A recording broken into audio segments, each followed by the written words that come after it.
Hey guys, welcome back to my channel. So today I'm about to share with you guys a story about one of the saddest times in my life. It was only God that actually got me through that time because it was such a sad time. Anyway, so last week I shared this video with you guys talking about how I finally got a job after searching for so long. That joy didn't last long. It soon vanished and was replaced by sadness.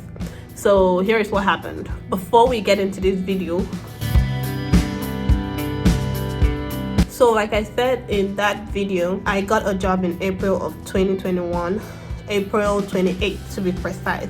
That was when I got that job. Like I said, I was super happy and everything that finally a weight has been lifted off my shoulder. I finally got a job, and all that. So following onboarding process and all of that shenanigans, my start date was set for June 7th. So I had like a month of, fun and partying or whatever thing I needed to do.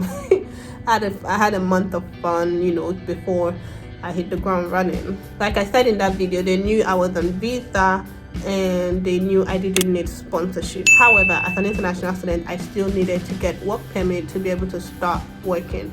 That's where my EAD card comes in. So prior to that interview, prior to getting that job, I had already applied for my EAD card. However, I think due to COVID and due to some other delays, I guess, my card didn't come in on time. So USCIS took their sweet, precious potato time. But we know that USCIS really takes long when they're processing any application or anything like that. So my EAD card was taking a while to come in. When it was approaching my start date, I communicated this to them because they needed my EAD card to complete my onboarding process. So I communicated it to them that, my EAD card isn't here yet, but I'm pretty sure it should be here soon, that if they can just give me some time. So initially at first it was fine. The HR lady kept telling me, yeah, that's fine, whenever my EAD card comes in I should just let her know and we'll do the onboarding process. Unfortunately, I couldn't start work without that EAD card. According to US laws, I can't start working without having that card in my hand. So even if they've approved it and it's on its way, I can't start working without that card in my hand. As an international student, I have to follow the rules.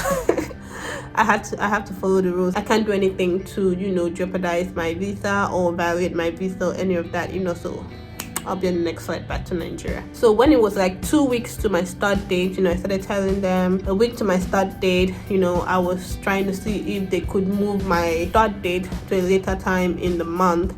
So that way my EAD card would have arrived before I start, and that if they could give me a start date extension, that would be great. Now mind you, the HR lady who was handling my onboarding process is different from the recruiter who offered me the job and welcomed me into the company and all of that.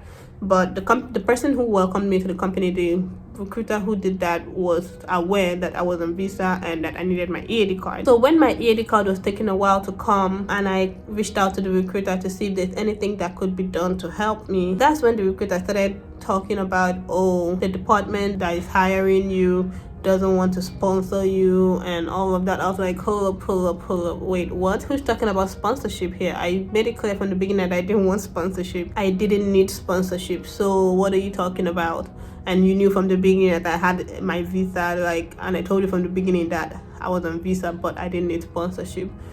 So he kept talking about, how they have to sign for, I think he was talking about my STEM OPT renewal, because for that you need your company to sign. And he kept talking about how they would have to sign for that and they didn't want to do that and that they couldn't hire me anymore because I need sponsorship and all of that. And I'm like, but I don't need sponsorship. What are you talking about? So he was like, I don't know how to explain this to you. Let me refer you to a colleague of mine who would explain it better to you. He referred me to this other colleague who calls me, and she goes on and on about how they can't shift the start date and how if I miss even 1 day of training that I'm gonna fall behind. And she wasn't sure if there was any other training batch in the future that I could join, and how they don't want to sign for my STEM OPT renewal. And I'm like, but that is not even sponsored. That's just you signing to show that I'm employed so I can get my OPT renewed. She just went on and on about how they didn't want to be involved with all of that and how they're sorry. They didn't even say they're sorry. They didn't even say they're sorry. Mind you, by now I've already gotten my computer,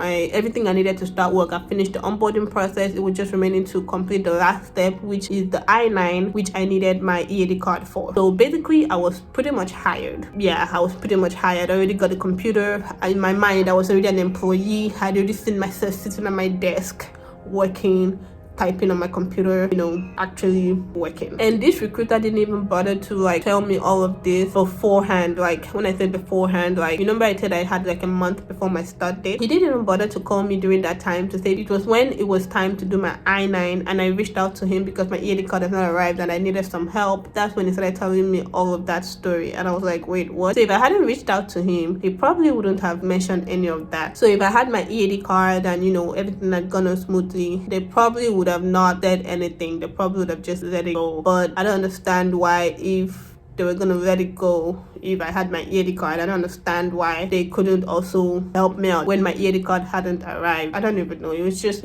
a lot. So yeah, that was how a week to when I was supposed to start. No, it was only a week. It was like they finally told me they were not hiring me on Thursday. On Thursday, I was supposed to start work on Monday. So that's how many days? Friday, Saturday, Sunday, Monday, 4 days to when I was supposed to start working. That's when they told me that, oh, by the way, we're not gonna hire you anymore because we don't want to do anything sponsorship related, even though I clearly stated from the beginning that I did not need sponsorship. Yes, I'm on visa. I would need my EAD card.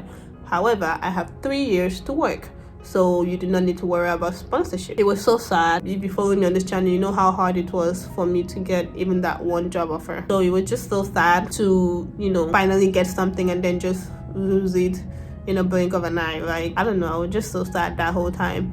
But surprisingly, I didn't feel so downcast, because I'd prayed a prayer and said, God, if you just let me get this one offer, because I'd been getting interviews and invitations to apply and all of that. I'd never gotten any offer. I'd prayed a prayer and said, God, if you give me this one offer, if you just let me know that I'm going in the right direction by giving me this offer, that I'll be happy. So even when they rescinded the job offer, I wasn't too downcast, because I saw it as God just telling me, okay, you're going in the right direction, because I had prayed that prayer and I felt like it was just God telling me you were going in the right direction.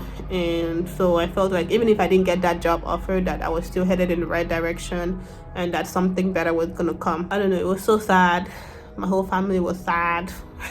People were just telling me sorry. I'm like, okay, it's okay, it's all right, I understand. That was how I lost that job offer with that company. I don't want to mention their name because I know worthy of it right now. Anyway, I don't want to mention the name, but that was how I lost that job offer, and I had to go back to square one. Let me rewind. Because of that job offer that I got in April, I moved into an apartment in May, because I thought that I had a job now that I could afford an apartment, which is this apartment. So I moved into an apartment in May, only for all of this shenanigans to happen at the beginning of June. I was like, great, wonderful, how am I gonna be able to pay rent now? So I was back to square one. I was jobless. I had an apartment that I did not know how I was going to pay for it. My car payments, everything were all still there for me to pay. So I had bills but no money to pay them. It was just God that saw me through that time. In the next video, I'm going to be talking about what later happened. Did I get another job? Did I not get another job? What did I eventually end up doing? Did I go back to school or not? All of that I'm going to talk about it in the next video, so watch out for part 3. That is my story, and you can see that it's been filled with a lot of ups and downs, a lot of depressing times, sad times. There were some happy times too, but as an international student, you have to be prepared for things like this. Things happen, life happens. It's not always rosy. If there's one thing I know, is that God is on the throne and that everything's gonna be all right. Everything will be all right. Last. This is just my story. I'm not saying it happens like this to every international student. This is just my story. This is just what happened to me. So thank you so much for watching this video. I hope you enjoyed it. Please let me know if there are any particular video requests that you have, any particular videos that you want to see. Put them in the comment section down below. I'll be going through the comments. Enjoy your day. Have a good one. Bye.